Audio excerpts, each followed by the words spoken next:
The first match of the night was Wardlow versus Jungle Boy, and really a classic tale of David versus Goliath in this one, right, guys? SPD, we at Dynamite Download are all big fans of Wardlow. Can you jump in real quick and tell us, what did you think about that match? What were your first impressions as you got to watch that massacre take place?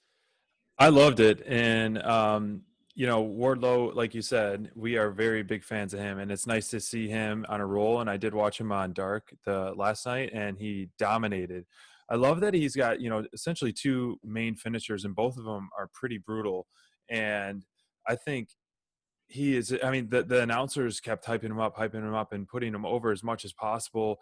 If a big man can move, he'll bring in money and all that. Yeah, And JR was laying that on thick, wasn't he? He was definitely laying it on thick, Yeah. like his barbecue sauce. And so, but I am a huge fan of Wardlow. He might pop up later on my top performer. We'll see. But just the dominant performance that he had, that's what I expected. I was really not hoping for this underdog upset. You got to build Wardlow, and we all agree we're ready for him to break free from MJF and go on a tear.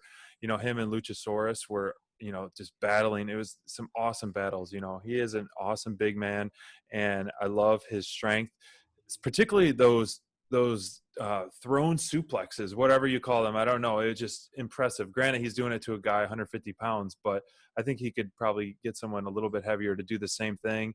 His F10, his essentially go to sleep off the top turnbuckle. I mean, his repertoire is awesome, and I think we have a future star on our hands. I can't agree with you more. I don't even really think anybody needs to know whether you gave this an elite or delete, considering you said the word loved probably 30 times in your little Wardlow segment there. I think we all have a little man love for Wardlow. That guy is a beast. Yep. SPD, you got to put this one as an elite, right? Definitely elite from Heck SPD yeah, on this one. Nate, Awesome. Nate Zepp, you've been the guy who's been really touting the Wardlow bandwagon, really making room for all of us from the get-go. You kind of pointed it out very early on when we were watching AEW that you thought this guy was a future star. Yeah. Go ahead. What do you think? Before he even came to AEW, I remember I went on his Instagram to do some detective work, and I sent you guys a picture when he was called the Hoss. And I was like, I love this guy, the Hoss. I don't even know it. And then it just got better from there. I'm excited to see him kind of be able to show his skill set off now. It's been pent up, I think, with the fan base, so everyone's ready for it.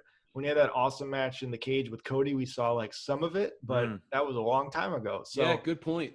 From my perspective, I think it was definitely an elite. But the one thing that was stood out for me as being surprising was I thought maybe Jungle Boy would get a quick roll up or something. I could see that because of a speed advantage. And then as the match actually started to unfold, I realized, holy shit, the 285-pound guy's just as fast as the 150-pound guy. And I was like, whoa.